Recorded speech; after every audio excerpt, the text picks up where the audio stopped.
नमस्कार, आप हिंद न्यूज देखना शुरू कर चुके हैं तो चलिए जानते हैं आज की मुख्य खबरें क्या है।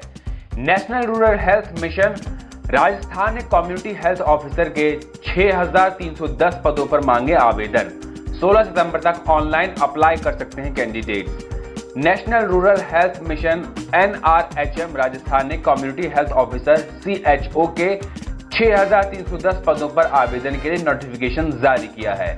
इन पदों पर आवेदन करने के इच्छुक उम्मीदवार 16 सितंबर तक आवेदन कर सकते हैं। इन पदों पर कैंडिडेट्स का सिलेक्शन लिखित परीक्षा आधार पर किया जाएगा। इच्छुक उम्मीदवार आखिरी तारीख तक ऑनलाइन आवेदन कर सकते हैं। IIT दिल्ली ने शुरू किया देश का पहला आर्टिफिशियल इंटेलिजेंस स्कूल। अगले साल जनवरी से शुरू होंगी PhD और मास्टर प्रोग्राम के लिए admission. Indian institute of technology IIT Delhi ने अपने कैंपस में एक independent school of artificial intelligence SCAI की स्थापना की है। यह देश का पहला AI और IIT दिल्ली के कैंपस में 6वां स्कूल होगा। इंस्टीट्यूट अगले एकेडमिक ईयर 2021 से इसमें PhD प्रोग्राम के लिए एडमिशन शुरू करेगा। इसके अलावा संस्थान बाद के AI MTech प्रोग्राम भी शुरू करने की योजना बना रहा है। संस्थान के मुताबिक कोर AI शोधकर्ताओं के संस्थान से जुड़ने के बाद स्टूडेंट्स को प्रोफेशनल लेवल एजुकेशन प्रोग्राम भी शुरू किए जाएंगे। UN में पाक की साजिश नाकाम। सिक्योरिटी काउंसिल ने 2 भारतीयों को आतंकी घोषित करने की पाकिस्तान की मांग ठुकराई। 8 महीने में दूसरी बार भारत के पक्ष में फैसला। UN सिक्योरिटी काउंसिल में पाकिस्तान की भारत के खिलाफ एक और चाल नाकाम हो गई। पाकिस्तान ने 2 भारतीयों को आतंकी घोषित करने वाला प्रस्ताव पेश किया। इसे सिक्योरिटी काउंसिल ने खारिज कर दिया। UN में भारत के स्थायी प्रतिनिधि TS त्रिमूर्ति ने यह जानकारी एक ट्वीट के जरिए दी। इस साल ये दूसरा मौका है जब पाकिस्तान ने इस तरह की हरकत की। दोनों बार 2 भारतीयों को आतंकी घोषित करने की कोशिश की और दोनों ही बार उसे नाकामी हाथ लगी। UN सिक्योरिटी काउंसिल की एक कमेटी है जिसे 1267 कमेटी कहा जाता है। यह आतंकी गतिविधियों में शामिल किसी भी देश के नागरिकों को प्रतिबंधित सूची में रख सकती है। इसकी जांच की जाती है, फिर इन पर कई तरह के प्रतिबंध लगाए जाते हैं। इनमें ट्रैवल बैन और अकाउंट फ्रीज करना शामिल है। पाकिस्तान ने 2 भारतीयों अंगारा अफजामी और गोविंदा पटनायक को आतंकी घोषित करने के लिए प्रस्ताव पेश किया। इन दोनों को मिलाकर इस साल पाकिस्तान ने कुल 4 भारतीयों को आतंकी घोषित करने की साजिश रची। सूत्रों के मुताबिक ये चारों ही अफगानिस्तान में काम करते थे, जहां तालिबान की मदद से पाकिस्तान भारत को बदनाम करने की कोशिश कर रहा है। एक रिपोर्ट के मुताबिक पाकिस्तान ने 4 भारतीयों को आतंकी घोषित करने की चाल चली थी। इसे भारतीय खुफिया एजेंसियों ने भांप लिया था। एक खुफिया मिशन के तहत इन्हें भारत पहुंचाया गया। सरकारी स्कूलों में इंग्लिश मीडियम में बदलने संबंधित आंध्र सरकार की याचिका पर सुप्रीम कोर्ट ने नोटिस जारी किया। आंध्र प्रदेश में सरकारी स्कूलों को इंग्लिश मीडियम में बदलने के मामले में सुप्रीम कोर्ट परीक्षण करने को तैयार हो गया है। अदालत ने मामले में राज्य सरकार आंध्र प्रदेश गवर्नमेंट की याचिका पर नोटिस जारी किया। सुप्रीम कोर्ट सरकारी आदेश को रद्द करने वाले हाईकोर्ट के आदेश पर रोक लगाने की अर्जी पर 25 सितंबर को सुनवाई करेगा।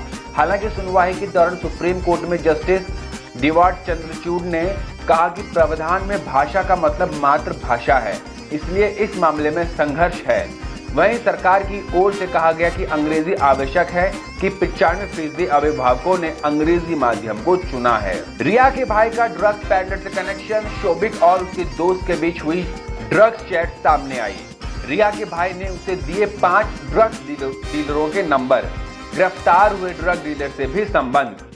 सुशांत की मौत का मामला ट्विस्ट और टर्न के बाद आत्महत्या से होता हुआ ड्रग्स तक पहुंच चुका है।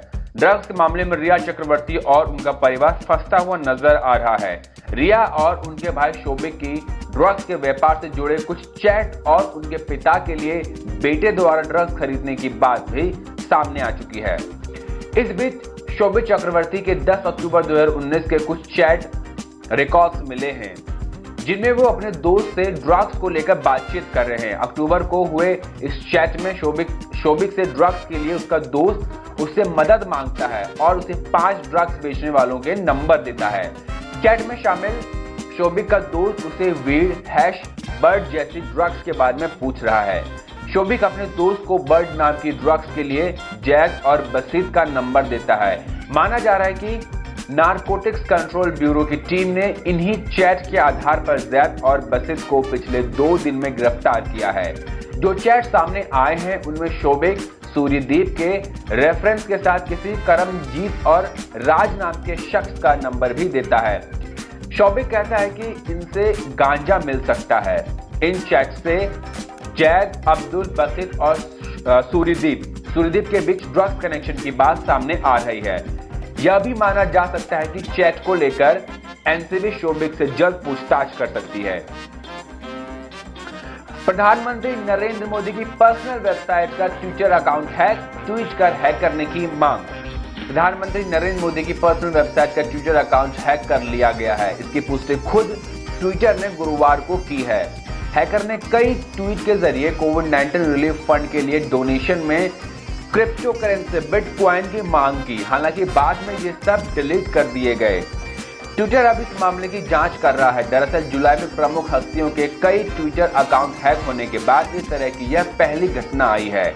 इस घटना के बाद ट्विटर ने कहा कि उसे पीएम मोदी की पर्सनल वेबसाइट के ट्विटर अकाउंट के हैक होने की गतिविधि की जानकारी है और उसने इसे सुरक्षित करने के लिए कदम उठाए हैं।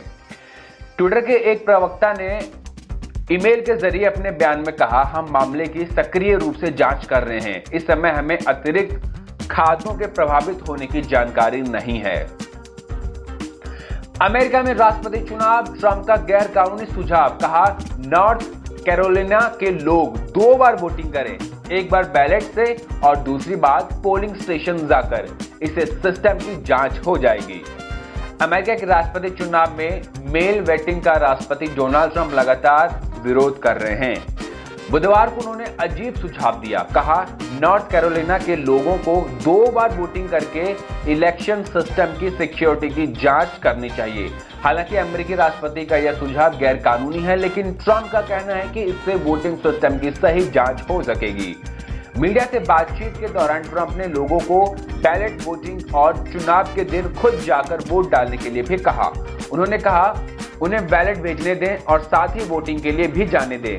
दावा किया जाता है कि हमारा सिस्टम मजबूत है। अगर ये सच है तो लोग दोबारा वोट नहीं डाल पाएंगे और अगर इस सिस्टम में कोई खामी है तो लोग 2 बार भी वोटिंग कर देंगे।